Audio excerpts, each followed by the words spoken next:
आज की तारीख बताते बताते मुझे एक तकरीर याद आ गई। किसी ज़माने में एक तकरीर हुई थी बड़ी धुआंधार, उसके बाद पाबंदी लगी और उसके बाद जमात के बखरे हो गए हिस्से। बताएं कौन सी तकरीर थी? बनी एमकेएम ने एक तकरीर की थी और उसके बाद हमने देखा के कि एमकेएम बट गई कई हिस्सों में। अच्छा तो तो आपका इशारा किस तरफ है? मेरा इशारा मुल्की हालात में आपको पता है दायरे का सफ़र है, सब घूमते हैं, घूम घूम के उसी नुक्ते पर आ जाते हैं और बार बार वही तरीका दोहराया जाता है। तो एक म्यूज़िकल चेयर चलता रहता है पॉलिटिकल पार्टीज़ के दरमियान और हर थोड़े अरसे के बाद उम्मीद पैदा हो जाती है, खुसूसन अगर 2 से ढाई साल हो जाएं किसी रिलेशनशिप को तो उसमें ब्रेकअप के चांसेस हमेशा बढ़ जाते हैं। तो आपने तो सबकी नफ़ी कर दी कि ऐसा कुछ भी नहीं होने जा रहा और कुछ और भी कह रहे हैं, ना डील ना ढील, ऐसा कुछ भी नहीं है, कहीं कोई दरार नहीं है। लेकिन कंटेम्प्ट ऑफ कोर्ट की दरख्वास्त पाकिस्तान तहरीक इंसाफ ने दायर कर दी है। आपको मैं बताती चलूँ, आपको मैं आगाह करती चलूँ, जिसमें उन्होंने वज़ीर आज़म समेत वफाकी वज़रा को फ़रीक बनाया है, जो इसमें पेश रहे अदालती अहकामात आने के बाद कि जो सुप्रीम कोर्ट का फ़ैसला है उसमें कुछ चीज़ें फॉलो नहीं की गई, फ़रीक नहीं बनाया गया कमिश्नर साहब को। तो अब की बार जो है तहरीक इंसाफ की तरफ से दरख्वास्त आई है, उसमें वज़ीर इत्तलात और हमारे लॉ मिनिस्टर आज़म नज़ीर तारड़ समेत वज़ीर आज़म पाकिस्तान को मुख्तलिफ केसेस के माजी के हवाले देते हुए फ़रीक बनाया गया है। मुझे अब आप ये बताएं कि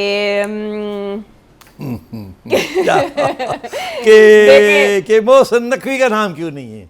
नहीं, आप यही दाना डालना चाह रही हैं? नहीं, उसकी वजाहत आ गई ना तो मैंने कहा कि मैं अब इस तरफ ना ही जाऊं, फिर आप कहेंगे आप मेरे दोस्त का जिक्र छेड़ जाते। क्या वजह? वो ये कहा गया कि इन वज़रा की जानिब से तो स्टेटमेंट्स दी गई ना, बयानबाजी की गई जब सुप्रीम कोर्ट का क्योंकि फैसला इन्होंने कोई आया बयानबाजी नहीं की तो इसलिए। हाँ, इन्होंने ना तो बयानबाजी की और ना ही कोई ऐसी खिलाफवर्जी की जो ये पीटीआई वालों की तरफ से ये जी इंतजार पंचोथा साहब उनकी तरफ से ये आया है सामने। तो अब सवाल ये है कि उन्होंने तो अपने ये जो नोटिस, ये जो पिटिशन दिया है ना, उसमें उन्होंने एक फैसले का हवाला देते हुए सुप्रीम कोर्ट का कोई ऑब्जर्वेशन लिखी, the buck stops at the office of chief executive of federation but right now the buck stops at supreme court.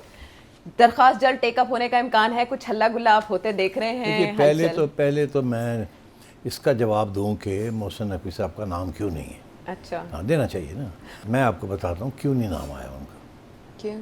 क्योंकि वो नेगोशिएट कर रहे हैं पीटीआई के साथ। हाँ, ये कल आपने कहा कि कोशिशें, एफर्ट्स तो उनकी हैं बिहाइंड द सीन, इसलिए नेगोशिएशंस कंटिन्यू करेंगी और इसलिए मोहसिन नकवी साहब का नाम नहीं डाला जाएगा इस पिटीशन में। अच्छा, कोई उनके साथ तल्लुकात ख़राब नहीं होंगे बिकॉज वो कर रहे हैं बात इन लोगों के साथ। अच्छा, तो अब बात यह है कि सो दैट इज़ वाई कि जो तो इससे पता क्या चलता है कि ये गेम चल रही है इस वक्त, इसमें कोई सीरियसनेस नहीं है। सबको पता है कि ये कहाँ जाएगी ये गेम। गवर्नमेंट को पता है अच्छा, कि इमरान खान अस्पताल पहुंचेगा, वहाँ रहेगा, जो जजेस ने कहा है कि जी सारे टेस्ट्स होंगे, ये होगा वो होगा, वो सब कुछ होगा। पीटीआई को भी पता है कि वो सब कुछ होगा। मसला ये जो बन गया ना, ये स्लिप हो गई एक रास्ते में कि जज साहब ने नाम लिख दिया है एक प्राइवेट क्लिनिक इंटरनेशनल। हाँ, अब उसको रास्ते में से निकालना है। ओके, इसलिए रिव्यू पिटिशन भी हुई और इनको फिर कंटेम्प्ट की डालनी पड़ी। दोनों साइड्स जो है ना, उन्होंने एक बात पे इत्तेफाक किया कि बार बात डील की नहीं निकलनी चाहिए। आपका भी नुकसान है और हमारा भी नुकसान है। जब ये बात अगर डील की बाहर आ गई तो हमारा जो सपोर्ट बेस है पीटीआई का, वो कहेंगे लो जी लो, असूल हम तो असूलों पे खड़े थे। खान तो कभी बेंड ही नहीं करता, खान तो हिलेगा नहीं, खान किसी किस्म की फैसिलिटी नहीं लेगा, खान है। और यहाँ जो अंडरस्टैंडिंग हुई है वो ये है कि खान साहब अब थोड़ी देर अरसे के लिए अस्पताल में रहेंगे, थोड़ी रिलीफ हो जाएगी एक किस्म की, मुलाकातें भी अलाउ हो शायद जाएंगी। मुलाकातें भी हो। अच्छा, तो इन एक्सचेंज, जो मैंने पहले भी ये कहा, मैं फिर कह रहा हूँ, इन एक्सचेंज पीटीआई धरने शरने ये सब चीज़ें लॉन्ग मार्च से बाज आ लॉन्ग मार्च जाएगी। से बाहर करेगी। ये पहली स्टेज होगी। एक इसके बाद अगली स्टेज आएगी। अगली स्टेज में पीटीआई जो है पार्लियामेंट के अंदर तैयार हो जाएगी to become a good parliamentary people. वो फिर नेगोशिएशन चलेंगी स्पीकर के साथ और नकवी साहब के साथ बिहाइंड द सीन्स। फिर पीटीआई जाएगी पार्लियामेंट के अंदर, ठीक। और इस तरीके के साथ पीटीआई अब हुकूमत का एक इस सिस्टम का एक हिस्सा बनने के लिए तैयार हो जाए, कमेटियों में वापस आ जाएगी। हाँ, और अभी क्योंकि वो साथ साथ धमकियां देते हैं ना, हम छोड़ देंगे, असेंबली से ही अब बाहर आ तो जाएंगे। मैं ये समझता हूँ कि ये सिलसिला चलेगा। एक्चुअली जब भी ये होता है ना, अगर मैं या कोई और सीनियर जर्नलिस्ट कोई जेन्युइन बात कर दे जिसके अंदर हकीकत हो, गवर्नमेंट इन्वॉल्व हो या पीटीआई इन्वॉल्व हो, तो वो डिनाई करते हैं। बिकॉज डिनाइल बड़ी ज़रूरी होती है ना, बिकॉज वो बिहाइंड द सीन्स कर रहे होते हैं ना कुछ, तो वो अगर डिरेल हो जाए तो मसला बन जाता है उनके लिए। अच्छा, मगर हमारा काम ये है कि हमने तो हकीकत को बयान करना है। आप सवाल कर देती हैं, अगर मैं आगे चुप हो जाऊँ या झूठ बोल दूँ तो पकड़ा जाऊँगा ना, मेरे व्यूअर्स कहेंगे ए तुसी की क्या, क्योंकि सबको पता होता है मगर ये बात का इजहार नहीं किया जाता। तो आई थिंक ये this is the game plan. Mohsin Naqvi साहब is negotiating on behalf of the established government with PTI's people, हैं, एंड PTI पीपल के। और आपने पता कल के प्रोग्राम में भी मैंने कहा था, बैरिस्टर साहब जो हैं उन्होंने भी ये कह दिया कि हम ये काम ये हमारे इंटरेस्ट में नहीं है, जिस तरीके से ये हुआ है वगैरह वगैरह। तो ही अग्रीड ना कि बातें हो रही हैं। अच्छा, तो मगर मैं ये कह रहा हूँ ये डील नहीं है, this is just a step by step approach. Deal तो हो रहा, जो मैंने कल भी कहा था कि उससे तो बहुत सी चीज़ें आ जाती हैं, ये डील नहीं है, but it is a move approach to a deal की तरफ जाने का रास्ता है। रास्ते खोल रहे हैं कि कहीं ना कहीं जाके कोई डील हो जाए किसी वक्त, और वो खान साहब उसमें इन्वॉल्व होंगे और मोहसिन नकवी साहब भी इन्वॉल्व होंगे। सो आई थिंक इसीलिए मोहसिन नकवी साहब का नाम नहीं लिया गया, और कोई रीज़न नहीं है कि जी उन्होंने कोई बयान नहीं दिया, उन्होंने ये कोई रीज़न है कि जी उन्होंने बयान नहीं दिया, जिन्होंने बयान दिया उन्होंने तारता है। उसके बाद जो ऑफिशियल्स हैं इंटीरियर के, उनका नाम ले लिया कि भाई सेक्रेटरी साहब आएंगे, सेक्रेटरी इंटीरियर एंड नारकोटिक्स। तो अगर सेक्रेटरी आ सकता है तो हेड ऑफ इंटीरियर मिनिस्ट्री क्यों नहीं? सेक्रेटरी ने कोई बयान दिया था? नो। तो ये this is all game playing, and I think अच्छी बात है कि मोहसिन नकवी साहब का नाम नहीं लिया, बिकॉज जाहिर है जिनसे आपने बात करनी है उनको अपने पहले स्टेज पे तो आपने उनको एलिनेट तो नहीं करना, नाराज़ तो नहीं करना जी। तो आई थिंक बड़ी सेंसिबल पॉलिटिक्स हो रही है इस वक्त कि थोड़ा सा काम ख़राब हो गया था जो कि जिसकी तवक्को नहीं थी। ये जो जज साहब ने जो लिख दिया शिफा का जी, वो अब उसको ठीक करना है। उसको ठीक करने के लिए अब ये पिटिशनें जा रही हैं, और आखिर में मैं आपको प्रिडिक्ट कर रहा हूँ ये ठीक हो जाएगा कि वो रिलीफ दिया जाएगा, जिसकी वजह से लॉन्ग मार्च का ऐलान किया गया, फिर उसकी वजह से लॉन्ग मार्च रुकेगा। बिल्कुल वो रिलीफ मिलेगी। खान साहब अस्पताल जाएंगे, अच्छा, और खान साहब वहाँ रिहाइश करेंगे कुछ अरसे के लिए। अच्छा, हाँ, वो तो फिर उसके बाद अब उसके बाद फिर बात करेंगे ना। मैंने आपसे क्या कहा है, आप इस बारे में बात बहुत पहले कर चुके हैं। हाँ, मैं बिल्कुल, बिकॉज मुझे पता है ना ये कैसे ये चीज़ें होती हैं और हो भी रही हैं। अगले इलेक्शन की भी तैयारी होनी है। वो अभी नहीं, बातचीत तो अभी नहीं, इट्स टू फार अवे। अच्छा, अगला इलेक्शन अगर ये कोई लोग समझ रहे हैं ना, वो लगे हुए हैं ना कुछ मोहरे जॉनीज उसके, जी वो जी छुट्टी हो रही है जी, रैप अप हो रहा है जी, ये हो रहा है वो हो रहा है। यार मुझे बताएं रैप अप कैसे हो सकता है आयशा? क्यों नहीं हो सकता? अच्छा चले, मैं head of established government, you are Shehbaz Sharif. आप head of established government, okay I got it, now I got it. नहीं, यू गॉट इट क्या? भाई मैंने आपको निकाल दिया, किसको लेके आऊँगा मैं? कोई बंदा नहीं है इस मुल्क में जिसको ट्रस्ट किया जा सकता है to remain pro established government than Shehbaz Sharif. चले, ज़्यादा से ज़्यादा ये है कि जी कुछ काबीना के अंदर तब्दीलियाँ हो सकती हैं, वो भी अभी तक कोई सुराग हो जाएंगी, कोई निशानी नहीं, वो हो जाएंगी। मगर प्रॉब्लम अभी ये है कि नून लीग के फ्रंट खुल गए हैं। एक PTI के साथ फ्रंट खुला हुआ है, एक अब मौलाना उनके साथ भी फ्रंट खुल रहा है, पीपल्स पार्टी के साथ फ्रंट खुल गया, IPP के साथ अलग। तो अब ये है कि सोचिए, अगर शहबाज शरीफ की काबीना जाती है तो क्या मौलाना फजल की काबीना आएगी? आप बताएं मुझे, does it sound logical to you? या आपका ख्याल है बिलावल भुट्टो की आएगी, जो कि इस वक्त सबसे बड़ी रोड़ा बने हैं, जिनको कहते हैं ना यू कांट सॉलो इट, जो जिस किस्म की बातें वो कर रहे हैं, तो आपका ख्याल है एस्टैब्लिश गवर्नमेंट को ये पसंद है ये बातें? और आपका ख्याल है ये मुकमका हो जाएगा कि जी उसको बना दिया जाए प्राइम मिनिस्टर, फिर वो हमारी एस्टैब्लिश गवर्नमेंट की सारी बातें मान जाएंगे? ये दिस इज़ स्पेकुलेशन।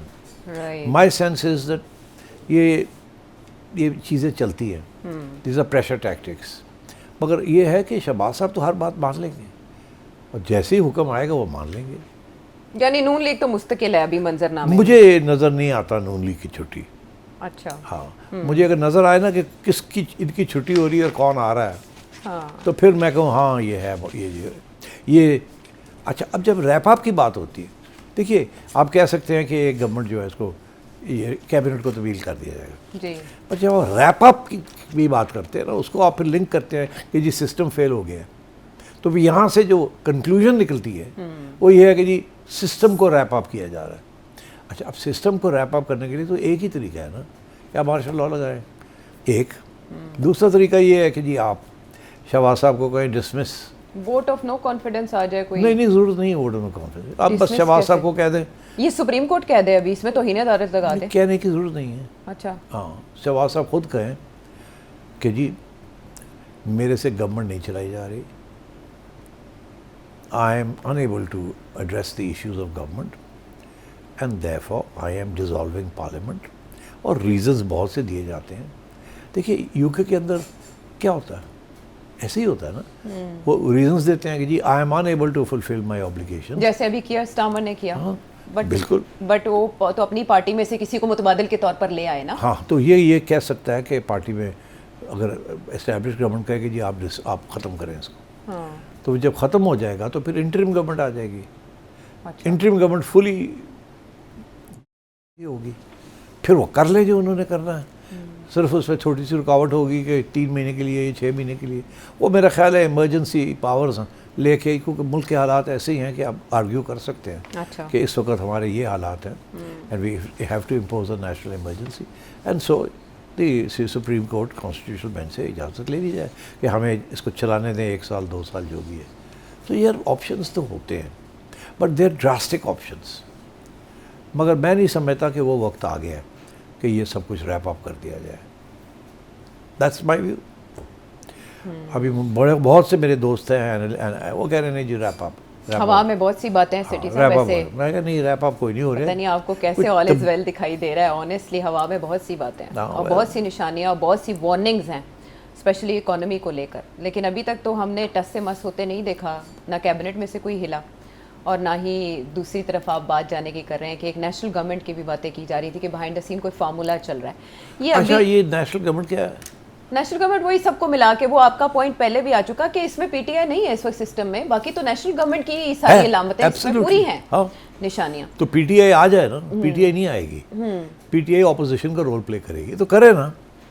आप पार्लियामेंट के अंदर आके ऑपोजिशन का रोल अदा करें, सड़कों की सियासत छोड़ दें, एंड यू विल सी कितनी रिलीफ मिलती है खान साहब को। और मेरा एक सियासी तजिया है कि अभी 2-2.5 साल पड़े इलेक्शन के लिए, जी, है ना? कितने पड़े? 2.5 पड़े। अच्छा, तो पीटीआई एक काम कर सकती है कि PTI can come into parliament, committees के ऊपर बैठे, बहस करे, सब कुछ करे और अपने तलक़ात बनाए विद द एस्टैब्लिश गवर्नमेंट।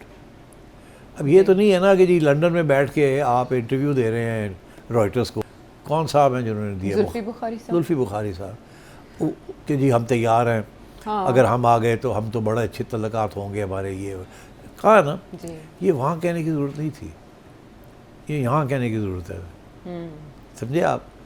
तो वहाँ कहने की भी ज़रूरत थी, यहाँ कहने की ज़रूरत है। हाँ, लेकिन वो इंटरनेशनली भी शायद बावर कराना चाह रहे हो कि हम टकराव की पॉलिसी पे नहीं चलेंगे तो हमारा साथ दें। इंटरनेशनली फ़ायदा क्या है? बस ये है कि ठीक है एक इंटरनेशनल अखबार में बात आ गई है, हाँ। और आजकल तो आपको पता है जुल्फी बुखारी साहब की कोई ख़ास अहमियत नहीं रही ना लोकल पॉलिटिक्स के अंदर, वो तो बाहर निकल गए थे ना। हाँ, तो लेकिन वो इमरान खान साहब के जैसे आपने कल कहा राइट हैंड है, लेफ्ट हैंड है, हाँ, राइट हैंड भी हो जाता है, लेफ्ट भी हो जाता है। खान साहब किसी को लंबी देर तक, ज़्यादा देर तक ना राइट रखते हैं ना लेफ्ट रखते हैं राइट लेफ्ट होते रहते हैं खान साहब हाँ। और दूसरी बात मैं आपसे कहना चाह रहा था, आई डोंट नो इफ, कि कल मैं सुनता रहा बहुत ट्वीट्स हो रही है कि जी खान की हालत बड़ी ख़राब है, सेहत ठीक नहीं है, हाँ, मगर वो अब ट्विटर के ऊपर ही काउंटर आर्ग्यूमेंट्स दिखाए जा रहे हैं कि बहन कह रही है कि बिल्कुल ठीक है। खान साहिबा ने पूरी प्रेस कॉन्फ्रेंस में यकीन दहानी कराई कि उनका ब्लड प्रेशर बिल्कुल नॉर्मल था, वो बहुत चुस्त थे। हाँ, फिट, तो मतलब फिट से बिल्कुल ही अनफिट हो जाना नॉट पॉसिबल ना। सो ये एक तो ये ट्विटर के ऊपर पीटीआई के जो सपोर्टर्स हैं वो पता नहीं क्या क्या घड़ देते हैं। कहते हैं उनके पास क्रेडिबल सोर्सेज हैं, यहाँ तक कि उन्होंने तो रुखसत करवा दिया था खान साहब को। क्या यही तो अफसोस है ना, ये काम ख़राब कर देता है। और आई थिंक पीटीआई की लीडरशिप जो पाकिस्तान में है उनका कोई कंट्रोल नहीं है over this people, but they have the capacity to create difficulties and problems. Because उनको आपने इसी तरीके से तैयार किया हुआ है, गाली गलोच, don't accept this, don't accept that, black and white and so on. और नौजवान भी उनमें बहुत से हैं। और part of the problem Ayesha है इसके Noon league, new generation Noon league को नहीं पसंद करती। पुरानी पार्टी है, घिसी पिटी पार्टी है। और एक ज़माने में मियाँ नवाज शरीफ के सामने जब वो लीड कर रहे थे तो बड़ी इसको एंटी एस्टैब्लिशमेंट पार्टी समझा जाता था, बड़ा सपोर्ट मिलता था इनको जी। और मियाँ साहब की बहादुरी के खड़े रहे, डटे रहे, ये किया नहीं करिया, बहुत सी रिफ्यूज़ल्स की उन्होंने, and he paid the price for that. मगर अब तो बिल्कुल ये जो नून लीग है, जैसे लोग कह रहे हैं, ये लेटी हुई है। अब इनके इलेक्टरल प्रॉस्पेक्ट्स जो हैं they not good unfortunately. But Maryam Nawaz लगी हुई है, पूरी तो कोशिश कर रही है, शहबाज शरीफ भी पूरी कोशिश कर रहे हैं, मगर जहाँ वो कोशिश कर रहे हैं वहाँ आवाम तक नहीं पहुँच रहे और अपील नहीं कर रहे उनके इक़दामात। देखो आयशा, मसला क्या है, इनकी जो भी ये कर ले, मसला ये है कि जो इमरान के लिए सपोर्ट है वो जब तक कम नहीं होगी तो इनकी नंबर नहीं आए, नंबर नहीं लगेंगे ना। ये जितने मर्जी मेडिकल हॉस्पिटल्स बना दें या जितने मर्जी लैपटॉप्स दे दें या ये कर दें वो कर दें, वो ठीक है, but that's not going to win you an election, because you have to, जो इमरान का वो जो वोट बैंक है ना, उनको आपने तोड़ना है, वो डेवलपमेंट के साथ नहीं तोड़ सकते। फिर क्या करें? अब वो करिश्मा कहाँ से लाएं, वो कहाँ से पॉपुलिज्म के इंग्रेडिएंट्स लेकर आए? ये तो बहुत मुश्किल सवाल है। हाँ। बहुत मुश्किल सवाल है और अभी तक नून लीग को इसका जवाब नहीं मिला।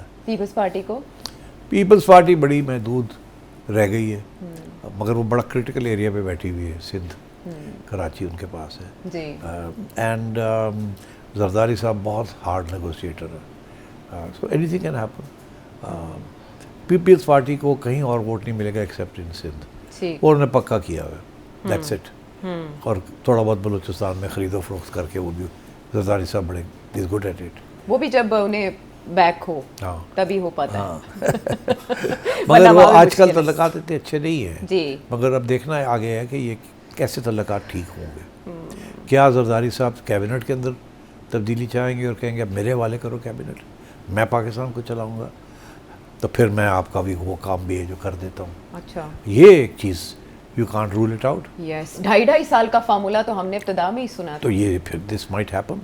हु सेज चेंज कोई ना कोई तो आना है ना। अब देखिए पंजाब गवर्नमेंट ने भी रजामंदी जाहिर कर दी, दिसंबर जनवरी में लोकल बॉडी के लिए भी बातचीत हो गई है कि पंजाब में तो होने जा रहे हैं इंतखाबात लोकल बॉडी के, मगर वो लोकल बॉडी जो लॉ है वो बड़ा फजूल लॉ है, वो that is not real local body law. वो तो बिल्कुल वो तो प्रोविंशियल हुकूमत को सारा पावर दिया हुआ है, पैसे भी उनके, वो तो इन्होंने लूला लंगड़ा लोकल बॉडी लॉ। अच्छा, हाँ, वो दैट इज वो तो it's उसको जब तक आप अमेंड करके ठीक नहीं करेंगे, that's not going to satisfy the established government. अच्छा, मैं अपने प्राइमरी क्वेश्चन की तरफ आते हुए आपसे प्रेडिक्शन नहीं लूँगी कि मुझे आपसे ये जानना है कि इस पर आप क्या कार्रवाई होते देख रहे हैं, ये जो तौहीन अदालत की दरख्वास्त आई या रिव्यू की? मीन भाई कोई कार्रवाई नहीं। अच्छा, कुछ भी नहीं होगा इस पे ना, दोनों साइड्स नहीं चाहेंगी कि कुछ हो, ये फॉर्मेलिटी है जो कि फुलफिल की जा रही है। ओके। और जब अदालत को समझ आएगी कि ये दोनों साइड्स इंटरेस्टेड नहीं है कि कोई सज़ा हो, अच्छा, तो therefore it will just fizzle out. ये गेम हो रही है। अब दोनों सियासी जमातों की मजबूरियाँ हैं। अच्छा, उनकी पीटीआई की मजबूरी है कि अगर वो नहीं करते तो लोग कहेंगे लो जी डील हो गई कोई। अच्छा, ये तो जी मुका हो गया। अच्छा, अगर वो करते हैं और कोई सज़ा हो जाती है तो ये जो पीछे नेगोशिएशंस चल रही हैं बढ़ गई। ठीक है ना?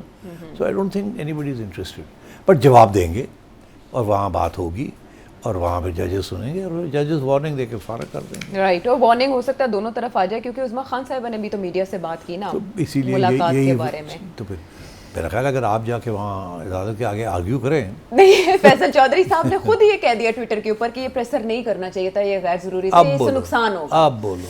हाँ, तो पार्टी के अंदर से ये बातें हुई, ऐसा लगा जैसे मुशावरत के बगैर ये काम किया गया है। हाँ, नहीं, ये दोनों के ऊपर प्रेशर होता है जी, तो वो प्रेशर की वजह से वो कर देते हैं। वापस अब उन फार्मूला की तरफ आते हैं जो हवा में है, ये भी हो सकता है वो भी हो सकता है, जो मैंने आपसे पूछा। सिट साहब, मोहसिन नकवी साहब जो हैं वो इस सिस्टम में एक की पोजीशन पे हैं और वो जिस के अलंबरदार हैं उनको कोई नहीं छेड़ सकता या बात उनकी नहीं कर सकता, स्पेशली जब मोहसिन साहब उनकी पोजीशन वाजे कर दें। मैं बात कर रही हूँ जो आईजी इस्लामाबाद और चीफ कमिश्नर के ऊपर एक एतराज़ आया, बैकलैश आया 14 अगस्त की एक तकरीब में, वो बग्घी पर बैठ कर आए, लोगों ने उसको गलत रिवायत करार दिया कि ऐसे नहीं होना चाहिए था, कॉलोनियल टाइम्स में हम नहीं रह रहे तो आपको ऐसा नहीं करना चाहिए था। तो मोहसिन साहब उनके डिफेंस में आए सामने, उन्होंने ट्विटर के ऊपर क्लियर किया कि उनकी रिस्पॉन्सिबिलिटी नहीं है, कुछ मामलात ऐसे थे, वज़ीर आज़म की सदर से मुलाकात थी जिसकी बाइस ताख़ीर हुई और उन्होंने कहा कि आप शुरू कर दें तकरीब। अब वो क्लियर कर चुके हैं, लेकिन इसके बावजूद एक इंतबाह वज़ीर आज़म की तरफ से इन दोनों अफसरान को आता है। ये मोहसिन साहब को मैसेज है या उन्हीं अफसरान को और सिस्टम को? नहीं, देखिए प्राइम मिनिस्टर के ऊपर भी तो प्रेशर पड़ गया ना। किसका? कि ये क्या हुआ है, ये क्यों गए हैं, ये क्या हुआ है। अब मोहसिन नकवी साहब ने तो सिर्फ जिम्मेदारी अपने ऊपर ले ली, बट प्राइम मिनिस्टर के ऊपर प्रेशर था ना कि ये तो कभी हुआ ही नहीं कि डिप्टी या कमिश्नर और आईजी जनाब वो बगी में फिर रहे हैं। तो prime minister had to take notice of it. तो अब वो मोहसिन साहब ने क्योंकि ऑलरेडी एडमिट कर लिया कि मेरी जिम्मेदारी थी और कुछ हालात से मामलात ऐसे थे, हो गई थी, क्योंकि वो होता ही है कि अवाम इंतज़ार कर रही थी कि वो आएगी। तो इन्होंने सोचा होगा नहीं है तो वो सारी अवाम इंतज़ार में है कि चलो हम बगी असी बह जाने हैं। मोहसिन साहब ने कहा कि बह जाओ यार, जल्दी जल्दी करो, ख़त्म करो, स्टार्ट करो। हाँ, वो ये नहीं देखा कि मीडिया फिर पड़ जाएगा, मीडिया का एक ही गल हुई जी। और वो बड़ी वो तो अब ये छोटे ऑफिशियल्स जो हैं ये, सो इस किस्म का इशू था। अगर ये बेहतर ये होता कि कहते कि जी वो लेट हो गए, वो नहीं आएंगे, और ये मगर वो तकरीब भी तो पूरी होती है ना, वो भी तो करनी थी ना। तो वो पूरा एक सिस्टम है, वो आएंगे उतरेंगे, फिर ये होगा, फिर वो होगा। हाँ, वो चीफ गेस्ट के लिए सवारी थी आई थिंक। और प्राइम मिनिस्टर ने जिस किस्म का नोट लिखा है उनकी तरफ से जो आया वो बड़ा घूम फिर के अवामी खिदमत के बुनियादी उसूलों के मुनाफी है ये रवैया। कोलैप्स के ऊपर अलबत्ता उन्होंने कोई रिएक्शन नहीं दिया, ना ही उन्होंने कोई पेनल्टी लगाई या कोई सजा क्या बात की। उन्होंने कहा आगे से होश रखना, से ख्याल रखना, यही कहा। हाँ जी, ऐसा ही आइंदा बात खत्म हो गई है। इसे वार्निंग कहेंगे हम? नहीं, वार्निंग तो सख्त है, वार्निंग नहीं, इसे कहेंगे कि एडवाइजरी। ओके, एडवाइस किया, ठीक।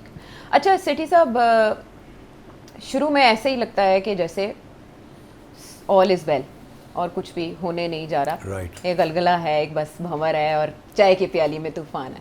लेकिन ऑल ऑफ अ सडन जो मुलाकातें शुरू होती हैं और मौलाना एक्टिव हो जाते हैं, महमूद अचकज़ई साहब उसमें और रंग डालते हैं और वो खुलकर तनकीद करते हैं पाकिस्तान की सियासत और सिस्टम के ऊपर, तो ये आपको मुस्तकबिल करीब में कोई बड़ा सियासी चैलेंज बनता हुआ दिखाई नहीं दे रहा फॉर दिस सेटअप? बिल्कुल, मौलाना और पीपीपी इकट्ठे हो जाएं और पीटीआई ये सोचे कि हम भी इनके साथ मिल जाते हैं, तो बिल्कुल it's a very strong challenge. But होगा क्या if this is a strong challenge to the setup of this government? फिर आई एम अफ्रेड इनको कुछ नहीं मिलेगा। किनको? ये जो इकट्ठे हो रहे हैं सब, ये जो इकट्ठे हो रहे हैं। आपको पता है फिर माजी में हमने देखा जब इस तरह से कोई इत्तेहाद बनते हैं तो फ्यूल आ जाता है। इन दिस केस नहीं होगा ना। अच्छा, ये तो उल्टा हो जाएगा ना। अगर मेरा ये मौक़िफ़ है कि इस्टेब्लिशमेंट जो है इस शहबाज शरीफ एंड कंपनी को रखना चाहती है मगर इनसे बेहतर परफॉर्मेंस लेना चाहती है, ठीक, तो थोड़ी बहुत तब्दीलियाँ करेंगे वो, ठीक, ये मेरा मौक़िफ़ है। अगर ये है कि किसी का मौक़िफ़ कि अब ये तीन सियासी जमातें इकट्ठी हो रही हैं, पीटीआई, पीपी पार्टी और जेयूआई, और इस गवर्नमेंट को वो चैलेंज करेंगी और इसको उड़ा के रख देंगी। अच्छा, मैं समझता हूँ कि एस्टैब्लिशमेंट नहीं होने देगा ये। अब ये this is the real issue. If the establishment wants this government to continue with amendments, they will have the amendments carried out. Problem ये है कि इस वक्त this government can not give the establishment what it wants. It wants two things. It wants number one कि इमरान खान का vote bank जो है उसको कम करें किसी तरीके के साथ जी। अभी तो खान समझ ना मैं तकड़ा, सारा पाकिस्तान मेरे नाल है, ठीक है। तो जब तक ये वोट बैंक टूटेगा नहीं, एक तो ये उनका डिमांड है। और अगर नून लीग नहीं ये तोड़ सकी तो आपका ख्याल है पीपल्स पार्टी में जेयूआई तोड़ेगी? सवाल ही पैदा नहीं होता, सवाल ही पैदा नहीं होता। They are not in a position. JUI is a small minuscule party up in the KP and may be a seat in Karachi. वो नेशनल गवर्नमेंट का तो हिस्सा बन सकते हैं, but they cannot be part of a major alliance.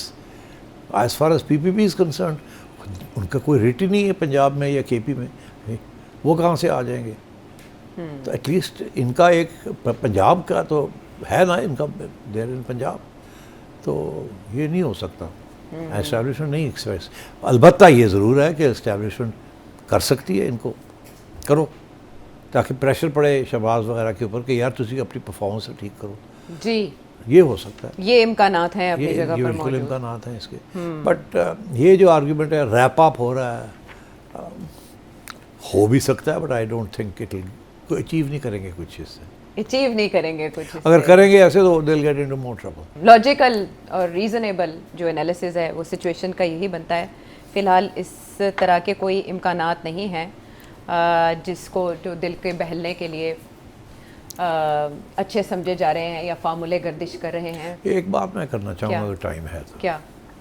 मुझे लोगों ने फ़ोन करके कहा कि आपने ये कहा है कि मोहसिन नकवी साहब बहुत थक गए हैं और आप शायद कोई ना कोई ओहदा वो छोड़ दें। जी ठीक। और तो मुझे लोग पूछ रहे हैं कि जी क्या वो पीसीबी का ओहदा छोड़ेंगे कि नहीं। जो मेरी जो अंडरस्टैंडिंग है वो ये है कि नो, पीसीबी का वो ओहदा नहीं छोड़ेंगे। अच्छा, ये this is my understanding. He needs a foothold in Punjab, so I think PCB तब्दीलियाँ वहाँ ला सकते हैं वो। अच्छा, तब्दीलियाँ ला सकते हैं। मैं ये समझता हूँ कि शायद उनको बता दिया गया है कि इसको ठीक करो, और मुझे फुल यकीन है कि वो वो करेंगे। उन्होंने कोई डील दी हुई थी कि नहीं ये वो कुछ लोगों की बातें सुनी मेरा ख्याल है, मगर और आपको पता उन्होंने कहा था सर्जरी करूँगा, वो सर्जरी हुई नहीं। तो शायद अब इस सीरीज़ के बाद कुछ छोटी मोटी तब्दीलियाँ आएँ वहाँ। मेरी तो उम्मीद है कि वो कुछ समझने की कोशिश करें इस पीसीबी को। उनको पास टाइम ही नहीं मिला उन्हें इसको समझने का, और बहुत से लोग ऐसे हैं जिन्होंने उनको मिसलीड किया है। But I think Aahista Aahista उनको समझ आ रही है, और मेरी उम्मीद है कि वो कुछ कदम उठाएंगे टू इम्प्रूव पीसीबी।